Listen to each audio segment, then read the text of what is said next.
Hari ini kita bahas konflik sosial yang mana kayak biasa sebelum aku ngajar tentu ada pretest dulu ya, pretest 3 soal. Dan nanti setelah aku ngajar ada post test juga 3 soal gitu ya teman-teman. Nah 1 soal ini dijawab di kolom chat bisa atau di unmute juga bisa ya teman-teman. Dijawab selama 2 atau 3 menit ya teman-teman. Nah nanti setelah dijawab kita bahas. Soal jawab bahas, soal jawab bahas. Gitu ya teman-teman. Oke, kita mulai ya pretestnya. Sebentar biar aku share.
Teman-teman udah kelihatan belum ya share screen-nya?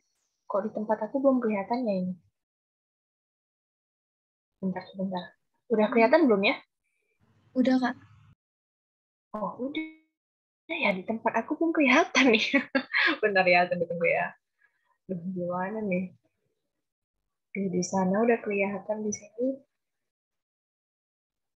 belum kelihatan nih. Bentar ya. Nah, udah gini. Oke, udah kelihatan ya teman-teman. Nah, ini pretestnya kita mulai ya dari nomor 1. Oke, sebentar tentang konflik sosial, teman-teman. Bentar. Nah, teman-teman, dan di sini ada nomor 1 ya. Silakan teman-teman jawab ya di kolom chat atau di unmute juga boleh. Apa nih kira-kira jawaban dari nomor 1? Bentar biar aku baca dulu ya. Nah, jawaban. Tunggu. Aduh, oke. Pilkada yang dilaksanakan serentak di beberapa daerah sering diwarnai konflik. Aduh, ini gimana sih? Bentar. Kok nggak bisa ya ini? Tunggu ya, teman-teman.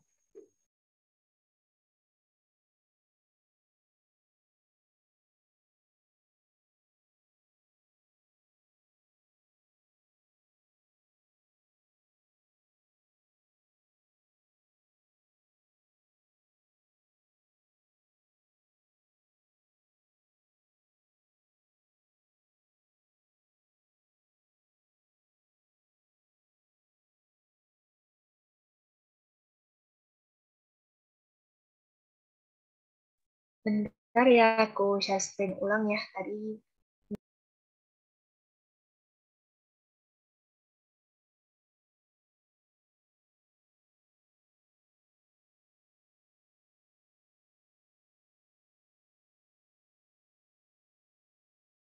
Nah, oke, ini teman-teman soalnya.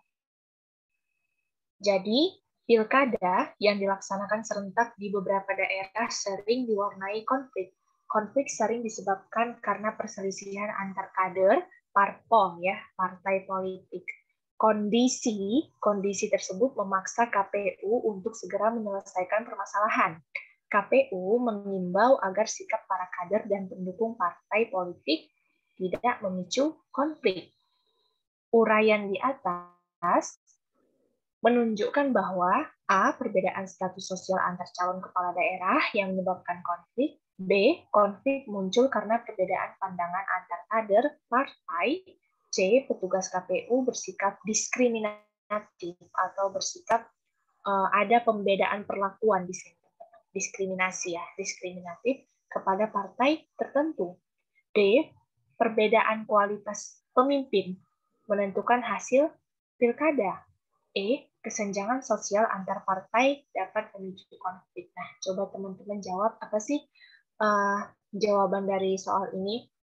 Sebenarnya untuk materi konflik sosial ya teman-teman, ini ada juga di SIMA UI nantinya. Di soal-soal SIMA UI pasti ada tentang konflik sosial. Coba teman-teman dijawab, ayo 3-2 menit ya, ditunggu.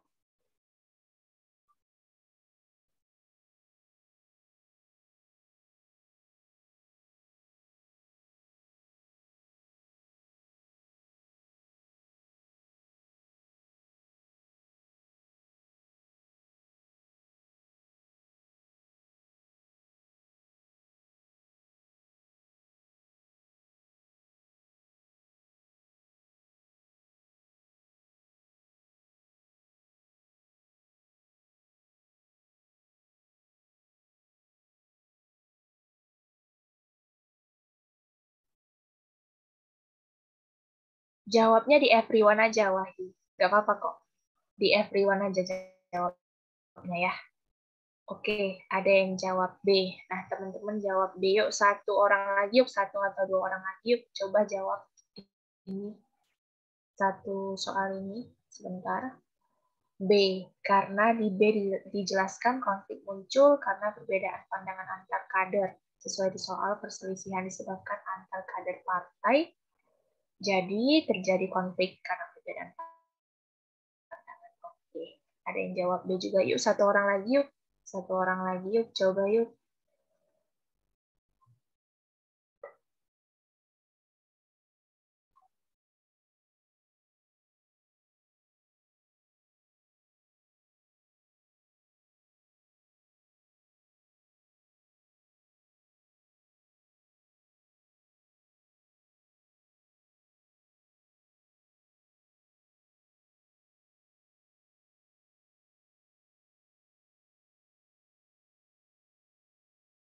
Nah, teman-teman, oke kita keep ya jawabannya ya. Jawabannya kata teman-teman itu B. Iya, benar jawabannya itu B, teman-teman. Kita lihat pembahasannya ya. B itu tadi konflik muncul karena perbedaan pandangan antar kader partai. Pembahasan. Setiap calon kepala daerah yang diusung oleh partai politik memiliki visi dan misi ya, memiliki visi dan misi yang ditawarkan kepada masyarakat. Visi dan misi tersebut menjadi daya tarik bagi masyarakat untuk bersedia memilih calon kepala daerah. Perbedaan pandangan antar kader dan pendukung dapat memicu perselisihan. Pendukung yang tidak dapat menghargai perbedaan visi dan misi serta pendukung calon kepala daerah lain dapat memicu konflik ya, dapat memicu masalah. Nah, kita lanjut ke soal nomor 2 ya, teman-teman. 2 atau 3 menit ya, ingin dikerjai. Oke, ini soal nomor 2. Aku bacakan dulu ya. Perhatikan contoh peristiwa berikut. Nah, kita langsung ke soalnya ya. Kita langsung ke soalnya, jangan ke pernyataannya dulu. Tapi kita baca dulu soalnya. peristiwa-peristiwa di atas yang dapat diselesaikan melalui mediasi, teman-teman. Mediasi ditunjukkan oleh nomor. Nah, lalu nanti setelah kita baca soalnya, teman-teman, ke pernyataan gitu untuk cara cepatnya ya, teman-teman. Untuk menghemat waktu juga. Di sini pernyataan pertama ada perseteruan antar dua kelompok pemuda diselesaikan oleh tokoh masyarakat. Dua, pemilik kos-kosan menengahi perselisihan antar penghuni kos. Tiga, sengketa kontrak lahan antara pemerintah dan perusahaan kelapa sawit di Kalimantan. Empat, ketua RT menengahi pertikaian antar tetangga mengenai pagar kebun.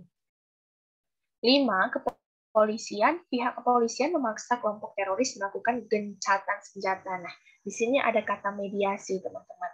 Ada kata mediasi. Nah, mediasi ini merupakan salah satu upaya penyelesaian konflik atau akomodasi penyelesaian konflik. Nah, coba teman-teman jawab ya, 2 atau 3 menit. Jawab aja nggak apa-apa, teman-teman. Apa nih kira-kira pernyataan mana nih yang benar? Oke, ada yang jawab B. Yuk, yang lain yuk. Jawab aja ya, nggak apa-apa, teman-teman. Ada yang jawab B ya.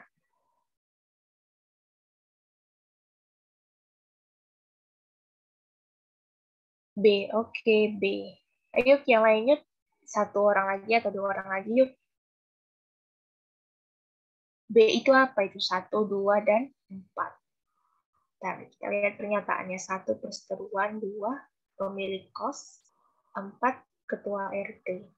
Oke, ada kata kunci mediasi, teman-teman. Nah, nanti kita ketahui juga pengertian mediasi ini apa dan contohnya apa ya. Oke, teman-teman, ada lagi yang mau jawab? 1 orang lagi atau 2 orang lagi?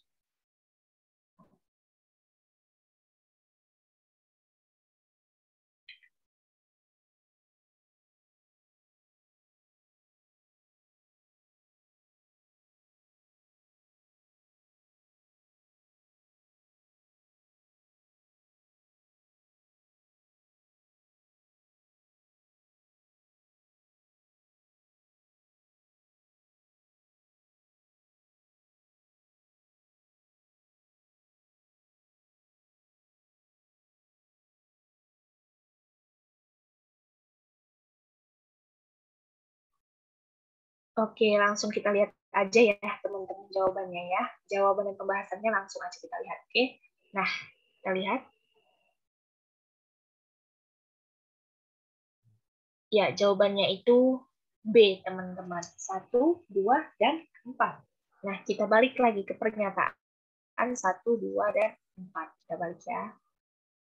Nah, 1 itu tadi perseteruan antara dua kelompok pemuda diselesaikan oleh tokoh masyarakat.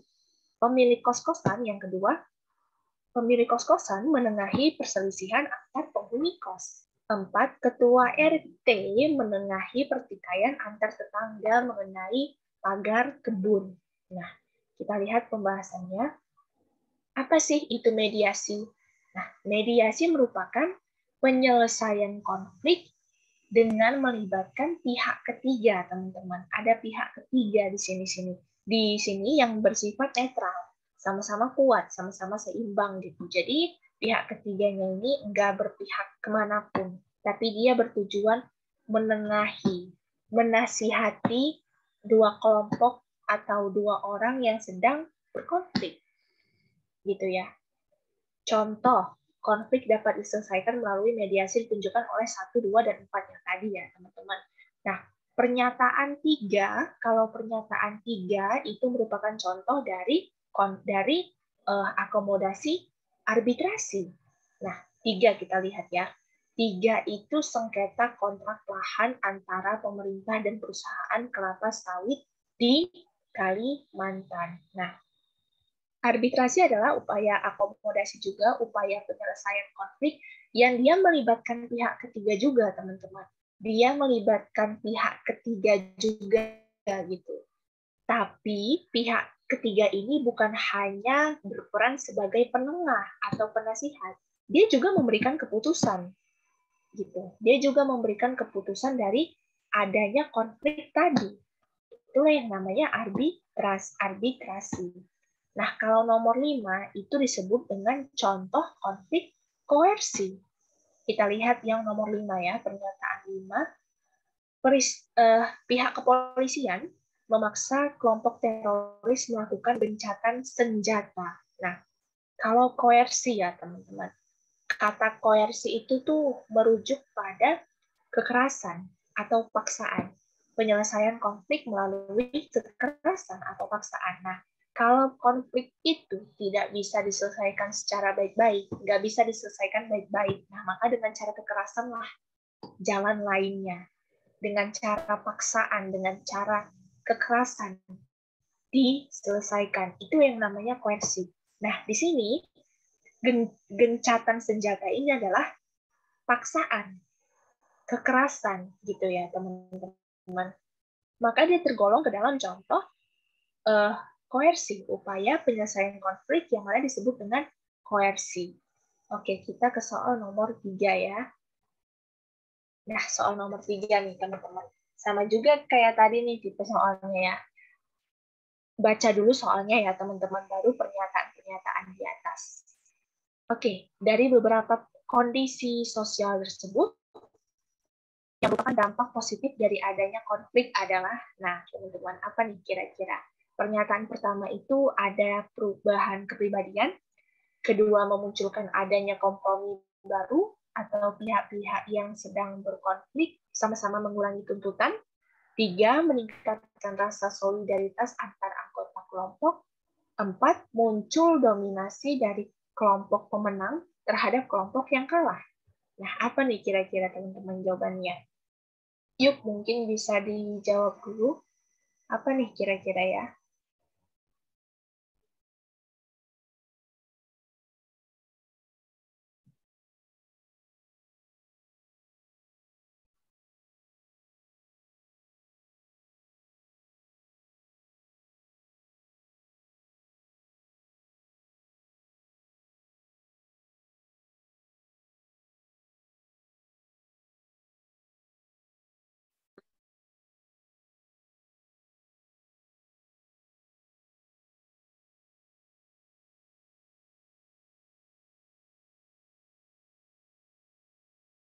Yuk, teman-teman dijawab aja yuk, nggak apa-apa.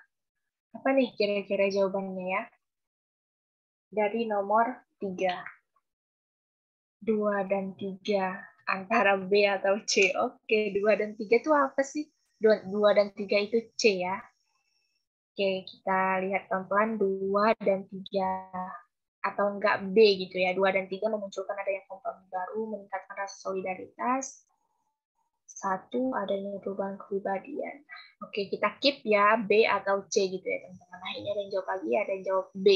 Oke, kita keep B dan C. Oke ya, satu orang lagi mungkin mau menjawab, nggak apa-apa, satu orang lagi.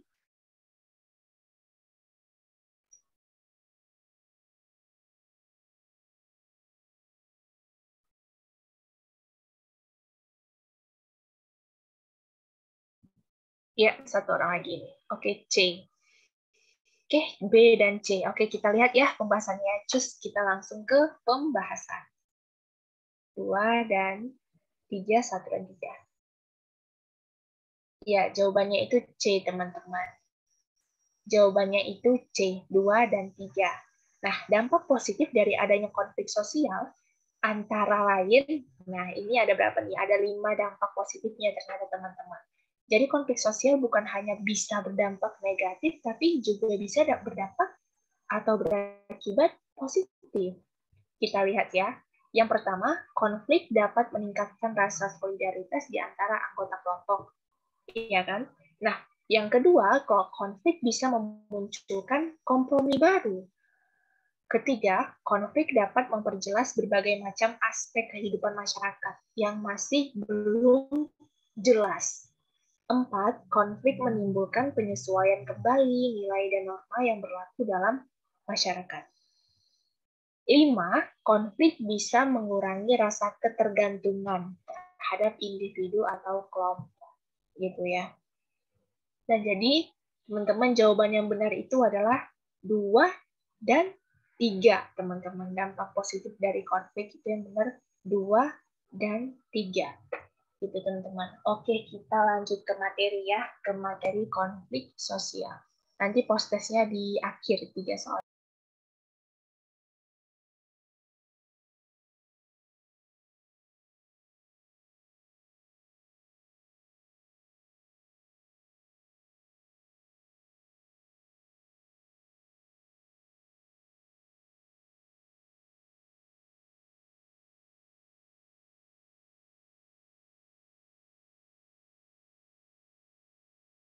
Nah, teman-teman, ini dia materi dari konflik sosial. Sebentar.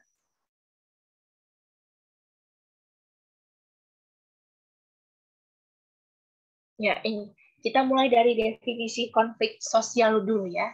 Definisi atau pengertian konflik sosial. Nah, jadi apa sih itu konflik sosial? Konflik sosial merupakan pertentangan antar individu atau antar kelompok dengan maksud menggagalkan tujuan pihak lawan. Nah, ada masalah di sini, ada pertentangan, ada perbedaan. Baik itu dua individu atau dua kelompok yang memang pada akhirnya maksudnya itu menggagalkan tujuan pihak lawan. Ada rasa enggak senang, ada rasa tidak suka gitu ya. Biasanya konflik sosial ini merupakan juga disebabkan karena pertentangan adanya di dalam itu pertentangan atau perbedaan kepentingan dan perbedaan pendapat. Maka terjadilah konflik sosial. Yang mana sebenarnya konflik sosial ya teman-teman atau masalah sosial ini dirasakan oleh banyak orang. Masalah sosial yang mana konflik sosial ini biasanya dia besar gitu ya, ukurannya besar.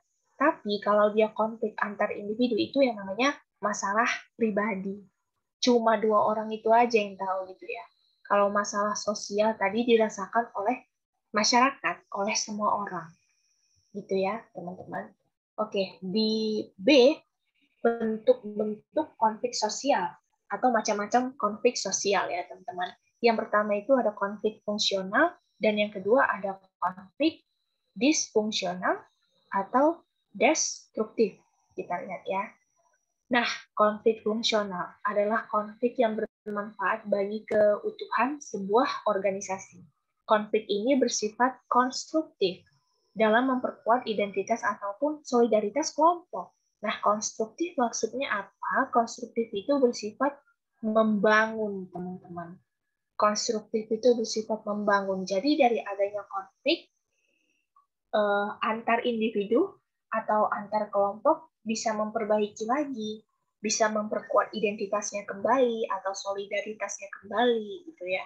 Jadi ya ini yang tadi makanya aku bilang tadi kan konflik itu nggak selalu bersifat menghancurkan, merusak, tapi bisa aja dia bersifat membangun, dia bersifat bermanfaat gitu untuk individu atau kelompok. Nah, yang kedua, konflik disfungsional atau destruktif. Konflik yang bersifat merusak, ya kan? Destruktif itu merusak atau menghancurkan.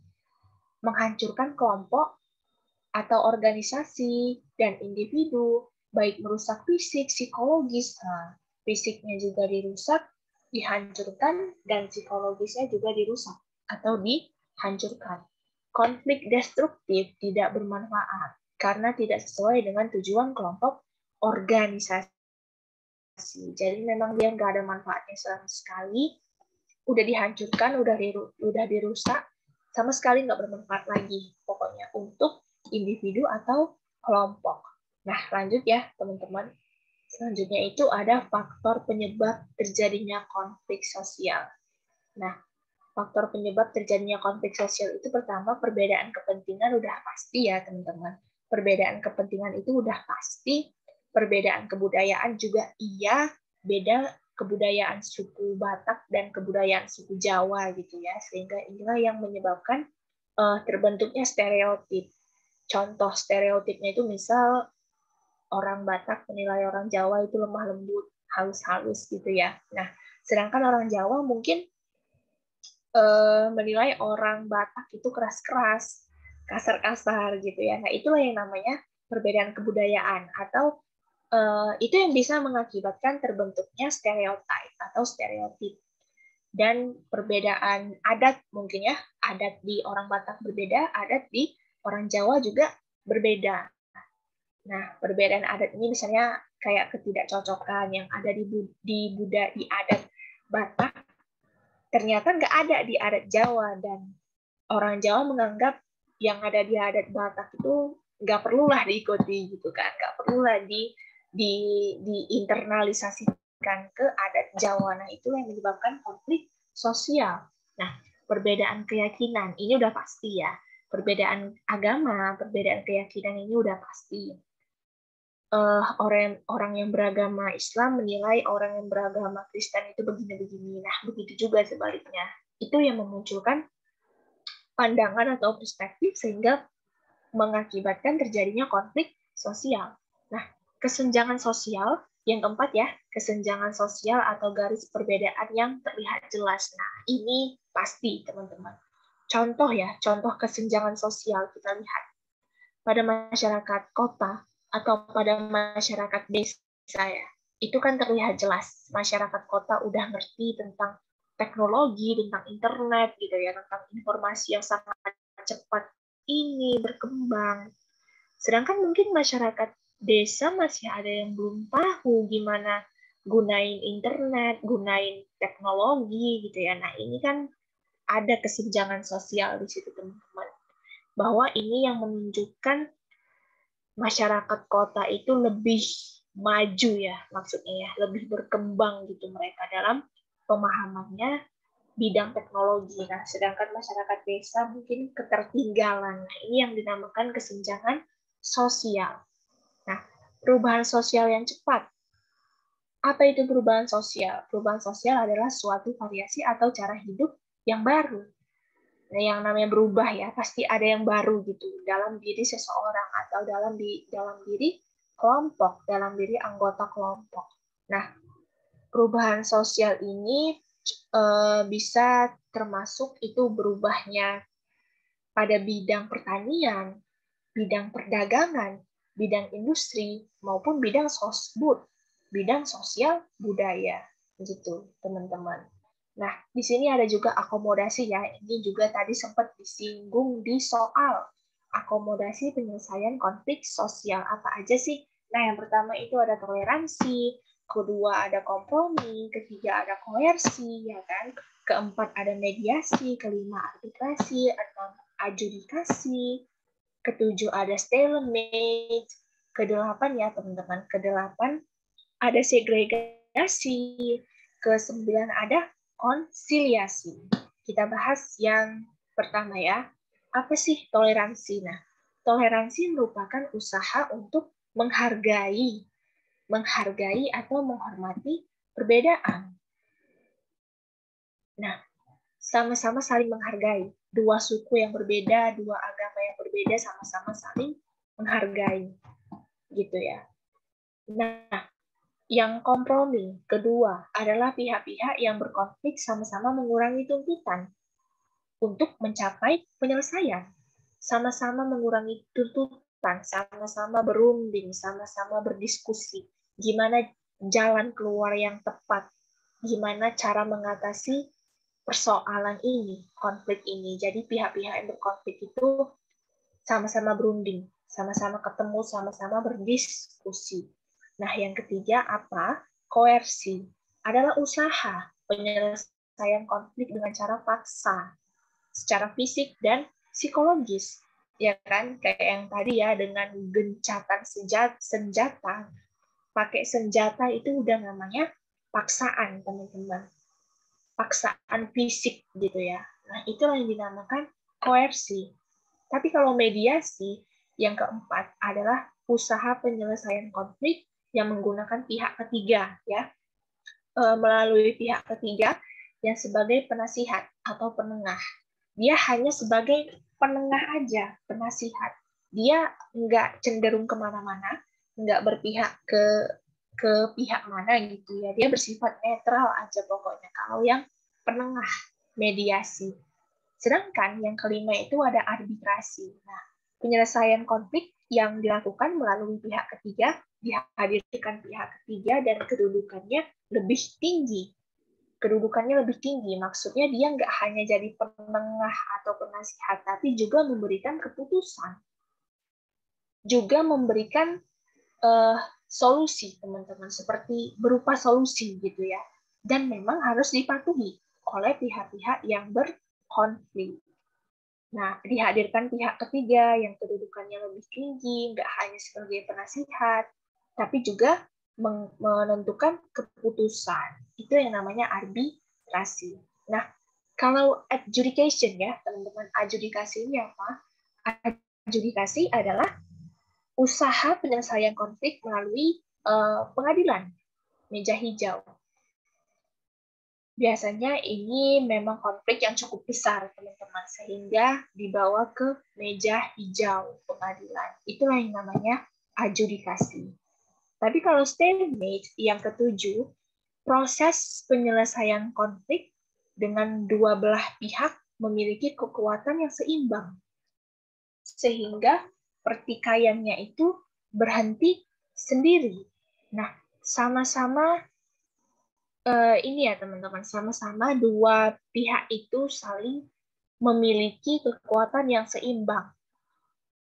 Pokoknya mereka di sini memiliki kekuatan yang seimbang, berunding juga sebenarnya di stalemate ini gitu ya, berdiskusi juga sebenarnya di stalemate ini sehingga sama-sama cari solusi atau cari jalan keluar untuk menghentikan konflik, stalemate. Nah, yang kedelapan itu ada tadi yang namanya segregasi, adalah upaya penyelesaian konflik dengan saling menghindari konflik. Segregasi ini benar-benar orang yang berkonflik atau kelompok yang berkonflik itu benar-benar saling menghindari aja. Nggak ada berunding, nggak ada berdiskusi, pokoknya sama-sama saling menghindar aja. Nah, jadi ya memang masalah mereka ya selesai aja tiba-tiba, nggak diselesaikan secara baik-baik, nggak diselesaikan secara kekeluargaan gitu, pokoknya selesai aja, nggak ada berdiskusi, nggak ada berunding, selesai demikian masalah itu. Itu yang namanya segregasi. Nah, tapi kalau yang konsiliasi adalah usaha penyelesaian konflik yang mempertemukan pihak-pihak yang berkonflik untuk mencapai konsensus, untuk mencapai kesepakatan. Gitu ya. Mencapai kesepakatan, yang mana konsiliasi ini biasanya ya, teman-teman, biasanya juga melalui lembaga-lembaga sosial, seperti lembaga agama, lembaga hukum, gitu ya. Nah, inilah yang namanya mempertemukan pihak-pihak yang berkonflik untuk mencapai kesepakatan, biasanya melalui lembaga sosial. Nah, yang E ya, yang E itu ada akibat atau dampak yang ditimbulkan dari adanya konflik sosial. Nah, ada dampak positif dan dampak negatif. Yang pertama, akibat atau dampak positif ya. Pertama itu terbentuknya norma baru, udah pasti. Ini yang namanya terbentuknya norma baru itu yang namanya reintegrasi, teman-teman. Reintegrasi. Penyatuan kembali, teman-teman. Penyatuan, reintegrasi itu namanya penyatuan kembali. Penyatuan kembali nilai dan norma. Sebenarnya itu, nilai dan norma itu diperbaharui lagi, diperbaharui kembali gitu ya, sehingga dapat menyatukan lagi pihak-pihak yang berkonflik. Nah, dua, meningkatkan solidaritas kelompok. Meningkatnya solidaritas kelompok itu udah pasti. Ketiga, meningkatkan kualitas pribadi.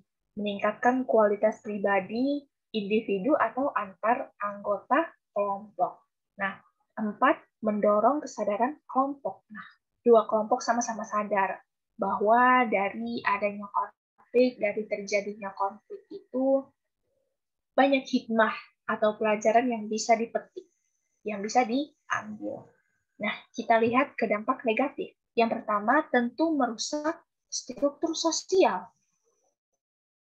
Ya kan? Tentu merusak perbedaan, ini ya, tentu merusak pembedaan status dan peran seseorang. Tentu merusak struktur sosial, teman-teman. Nah, kalau terjadi keresahan masyarakat, ini udah pasti ya. Yang kedua itu terjadi keresahan masyarakat. Yang ketiga, perekonomian masyarakat lumpuh. Ini udah pasti. Perekonomian masyarakat lumpuh jadi down ya, jadi merosot. Ini udah pasti kalau memang kelompoknya konflik sosial atau masalah sosialnya itu makin besar, makin melebar, yang memang udah masalah sosialnya bisa dirasakan oleh semua masyarakat, maka perekonomian akan down lama-lama, akan turun. Inilah yang bahaya, teman-teman. Nah, selanjutnya itu ada terjadi kerusakan sarana dan prasarana. Udah pasti dapat merusak sarana dan prasarana kalau memang konflik sosialnya itu udah melebar, udah makin membesar. Lalu menghancurkan harta benda dan menjatuhkan korban jiwa. Nah, ini udah pasti, teman-teman. Menjatuhkan korban jiwa ya, apalagi konflik sosial yang dia internasional, bukan hanya lagi nasional. Korban jiwa, konflik genosida misalnya. Nah, genosida ya, kalau teman-teman pernah dengar atau pernah baca, pernah lihat genosida. Nah, genosida itu pengertiannya memusnahkan satu kelompok dan menjatuhkan korban jiwa. Ada korban jiwa di situ. Itu yang namanya genosida, memusnahkan sebagian orang. Nah, itu yang namanya konflik internasional. Contohnya konflik internasional. Gitu ya, genosida. Nah, yang terakhir itu ada disintegrasi sosial, pasti perpecahan ya. Perpecahan itu pasti dampak negatif yang ditimbulkan dari adanya konflik sosial. Dari yang tadinya integrasi, menyatu, jadi disintegrasi, perpecahan, baru terbentuk norma baru lagi yang namanya reintegrasi, penyatuan kembali nilai dan norma. Gitu, teman-teman. Oke, mungkin kalau teman-teman yang bingung boleh ditanyakan ya dari materi konflik sosial ini. Silakan kalau ada yang bingung boleh unmute atau ketik di kolom chat juga nggak apa-apa.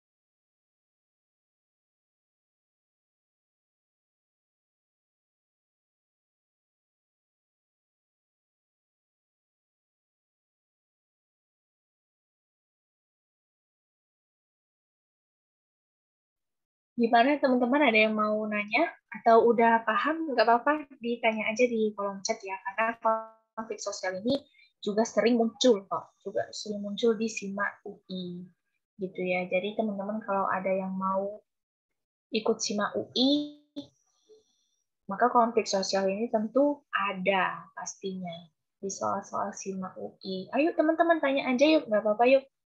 Tanya aja yang mana gitu, kalau udah paham juga bilang aja ya, nggak apa-apa.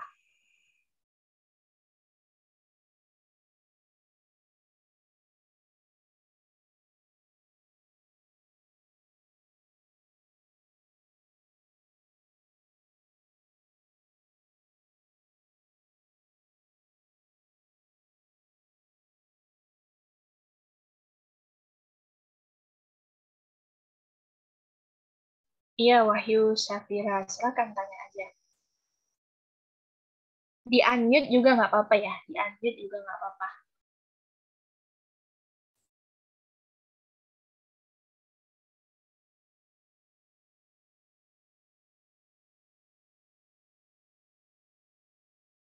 Nggak ada di materi, oh nggak ada di materi konflik berarti ya. Tapi masih tentang sosiologi. Coba tanya aja, nggak apa-apa Wahyu. Mana tahu bisa dijawab kan. Coba deh, nggak apa-apa, tanya aja ya. Mana tahu bisa aku jawab.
Nah, oke. Perbedaan antara tindakan asertif dengan dan tindakan koersif. Nah, koersif dulu ya kita bahas ya. Kalau koersif yang tadi udah aku jelaskan ya, Wahyu, itu dia menggunakan cara kekerasan, cara paksaan, baik itu fisik atau psikologis. Kalau dia di fisik, dia menggunakan kayak contoh soalnya tadi itu ada gencatan senjata, gitu ya, koersif, memusnahkan. Contohnya lagi tuh selain menggunakan gencatan senjata adalah memusnahkan, memusnahkan sebagian orang yang kayak tadi genosida. Nah, konflik sosial yang memang internasional dan tidak mungkin lagi diselesaikan dengan baik-baik, dengan cara yang baik-baik. Nah, itu yang namanya koersif. Nggak mungkin lagi konflik itu dilakukan dengan cara, diselesaikan dengan cara yang baik-baik. Kalau nggak bisa dengan baik-baik, maka dihanguskan semua, dimusnahkan. Pakai kekerasan, pakai paksaan. Secara baik itu secara fisik maupun psikologis. Nah, itu yang namanya koersif. Nah, tapi yang kalau asertif, tindakan asertif, sedangkan tindakan asertif itu dia bersifat tegas. Dia lebih ke bersifat yang memang sopan dan tegas. Kalau konflik tersebut, ya, kalau masalah tersebut bisa diselesaikan baik-baik atau nggak bisa juga diselesaikan dengan baik-baik, maka tetap jalannya jalan yang baik-baik, diselesaikan dengan yang baik-baik. Di sini asertif itu lebih tegas dia penanganannya. Tegas, sopan, dan memang pelan-pelan diselesaikan dengan cara yang baik-baik tanpa kekerasan. Kalau yang koersif itu ya tadi kalau dibilang tegas ya tegas sebenarnya nggak harus pakai cara kekerasan juga ya kan, nggak harus pakai cara paksaan. Kalau yang koersif tadi namanya sih bukan tegas teman-teman, tapi yang memang sadis gitu ya. Koersif ini bisa disebut dengan sadis karena dia memakai kekerasan atau paksaan. Nah, sedangkan asertif ini dia tegas tapi lebih sopan, lebih mengambil jalan yang baik-baik aja gitu, nggak mau dia pakai kekerasan gitu. Aduh, semoga bisa dipahami ya. Oke, mungkin ada yang mau nanya lagi, teman-teman nggak apa-apa ditanya-tanya aja lagi yang mana yang bingung. Minggu depan kita bahas soal SIMA UI ya, 30 Juni ya. 30 Juni itu kalau nggak salah hari Kamis ya, teman-teman. Kita bahas soal SIMA UI, oke?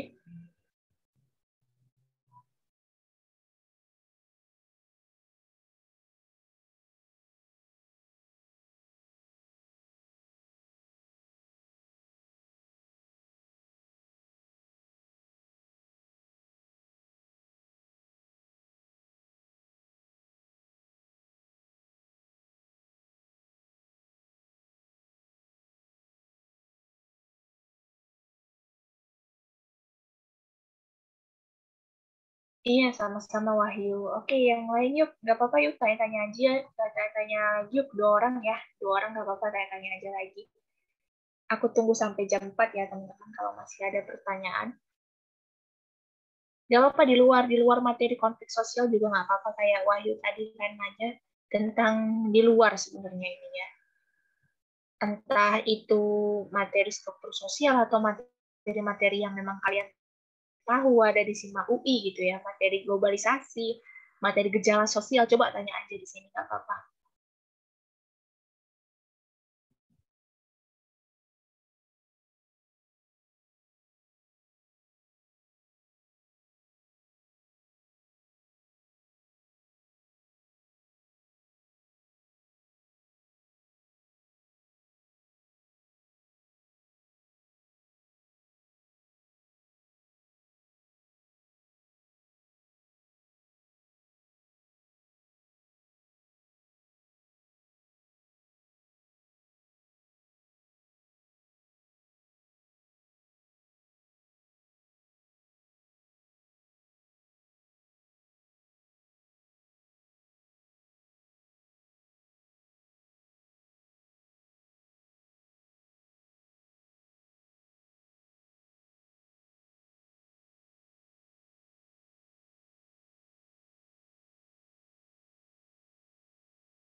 Yuk teman-teman, ada lagi yang mau nanya?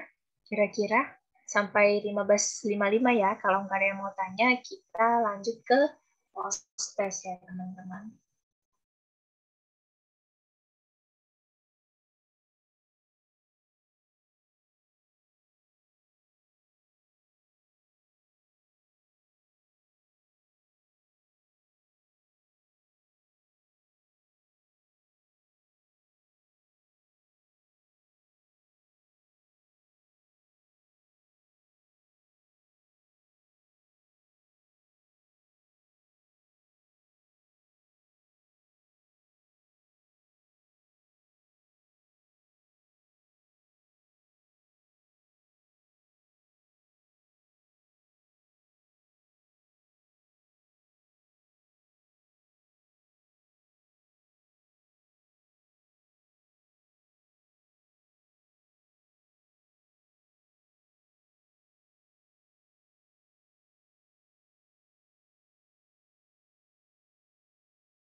Oke ya teman-teman, udah jam 15.55, kita lanjut ke post-tes ya. Tutup ya share screen-nya. Kita lanjut ke post-tes. Bentar. Ya, tunggu ya.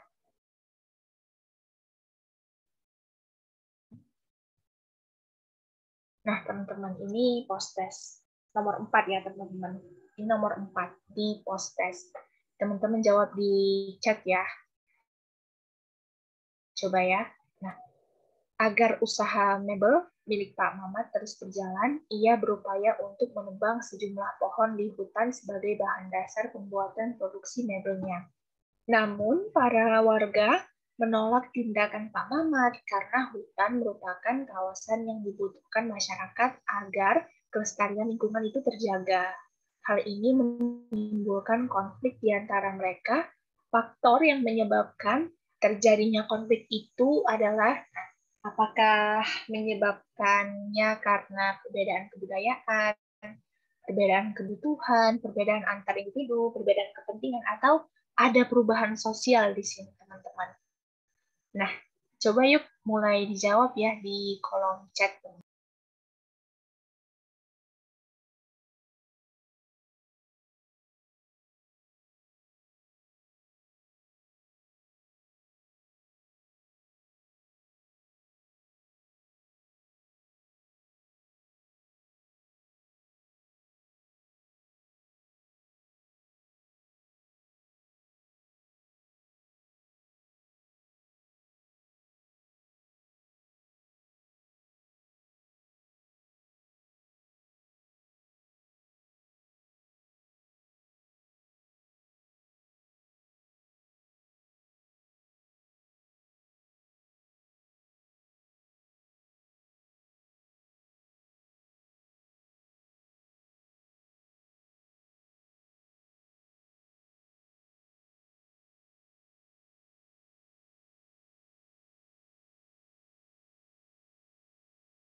Oke, teman-teman. Teman-teman ada yang jawab D nih ya. Apa itu D? Perbedaan kepentingan. Oke, kita cek ya. Kita cek. Kita cek. Ya, jawabannya itu D, teman-teman. Dodol ya, perbedaan kepentingan. Pembahasan. Faktor penyebab terjadinya konflik antara lain adanya perbedaan antar individu, perbedaan kebudayaan, perbedaan kepentingan, dan adanya perubahan sosial. Nah, itu penyebab terjadinya konflik secara umum. Tapi kalau secara konteks soal kita tadi kan yang Pak Mamat tadi ya, Pak Mamat menebang pohon, lalu untuk mebelnya, agar mebelnya tetap berproduksi, ya kan, agar usaha mebelnya tetap jalan, tetapi ada warga yang merasa menebang pohon itu merupakan tindakan yang merusak lingkungan, gak lestari jadinya lingkungannya gitu ya, dengan menebang pohon, itu menurut warga. Nah, konflik yang terjadi karena perbedaan kepentingan di antara Pak Muhammad dengan masyarakat.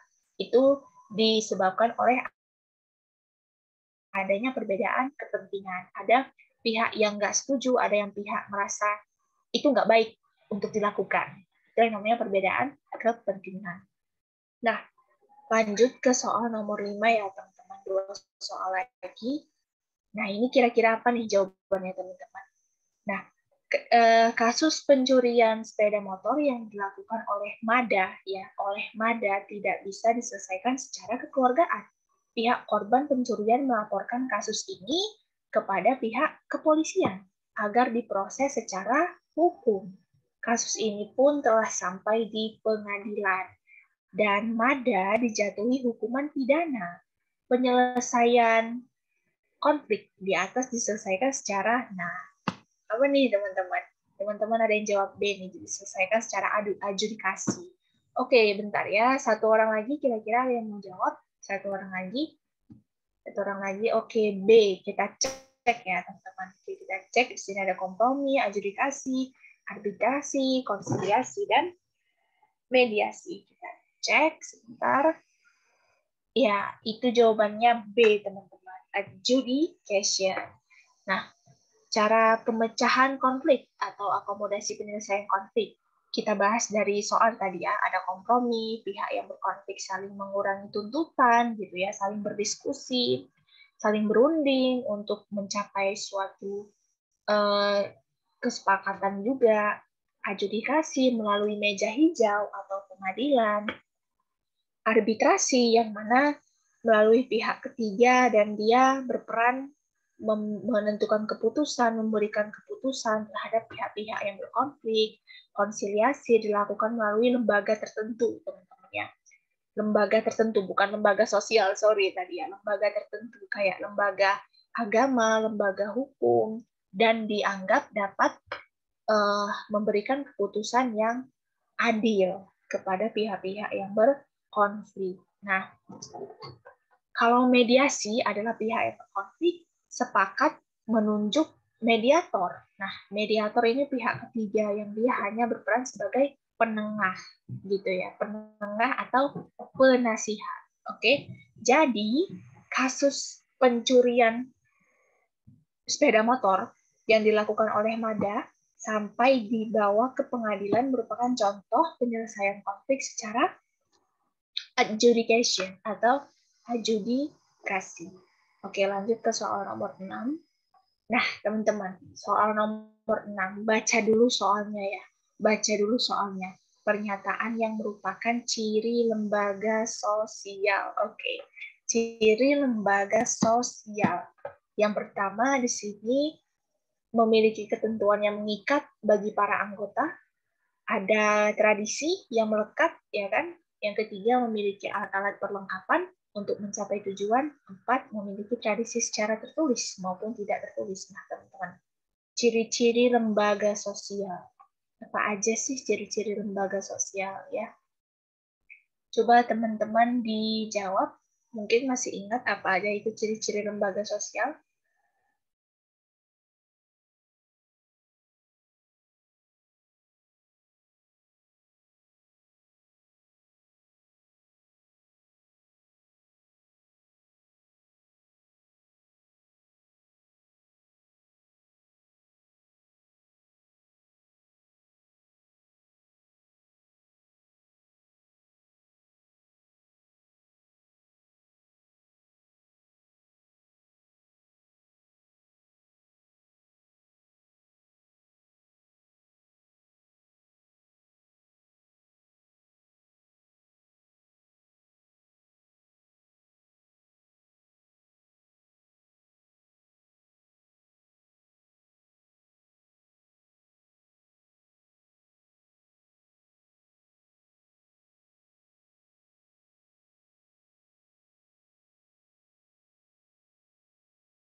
Oke, ada yang jawab A nih teman-teman. 1 dan 2.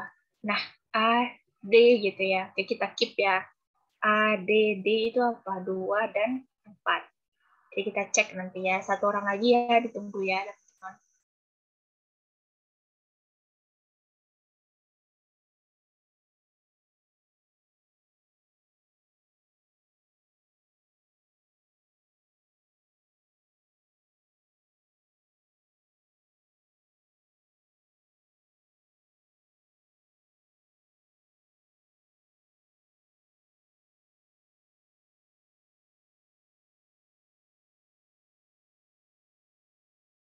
Oh, ada juga yang jawab E ya.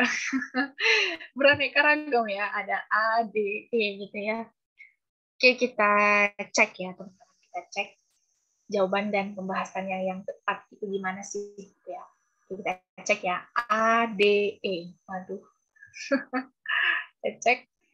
Nah, jawabannya itu E, teman-teman. Benar ya. E, tadi Anda jawab E. E itu apa? 3 dan 4. Memiliki alat-alat perlengkapan untuk mencapai tujuan. Memiliki tradisi secara tertulis atau tidak tertulis. Kita lihat. Menurut Gilin dan Gilin, ciri-ciri lembaga sosial ya, menurut tokohnya, menurut ahlinya itu ciri-ciri lembaga sosial ini sebagai berikut. Yang pertama, memiliki alat kelengkapan yang digunakan untuk mencapai tujuan lembaga tersebut. Itu pernyataan ketiga tadi ya, teman-teman. Nah, yang kedua, merumuskan tujuan dan tata tertibnya. Lembaga memiliki tradisi yang tertulis atau tidak tertulis. Itu yang pernyataan keempat. Nah, ketiga, pola pemikiran dan perilaku terwujud dari dalam aktivitas masyarakat bersama dengan hasil-hasilnya. Keempat, memiliki suatu tingkat kekekalan khusus. Kelima, memiliki satu atau beberapa tujuan tertentu. Keenam, memiliki lambang, ya, memiliki lambang sebagai simbol dalam menggambarkan tujuan dan fungsi lembaga tersebut. Nah, itulah yang namanya ciri-ciri lembaga sosial, teman-teman. Ya. Nah, kalau yang nomor 1, teman-teman, kalau yang nomor 1 dan 2, 1 itu memiliki ketentuan yang mengikat bagi para anggotanya. Nah, ini sebenarnya termasuk ke dalam ciri-ciri kelompok sosial, bukan ciri-ciri lembaga sosial gitu, teman-teman. Ketentuan ya, ketentuan atau peraturan yang memang mengikat bagi para anggotanya. Nah, ada juga tradisi ya, tradisi yang melekat dalam satu kelompok kehidupan masyarakat. Nah, 1 dan 2 ini termasuk ke dalam ciri-ciri kelompok sosial, gitu teman-teman. Ya, aku tutup dulu share screen-nya ya, bentar. Nah, kita udah selesai ya teman-teman. Kita udah selesai. Makasih yang udah mau ikut kelas aku ya teman-teman. Makasih yang udah mau join kelas aku. Di tanggal 30 Juni kita bakal bahas soal SIMA UI. Oke? Oke, sampai jumpa semuanya. Makasih ya sekali lagi. Iya, sama-sama. Boleh live ya, boleh live ya. Iya.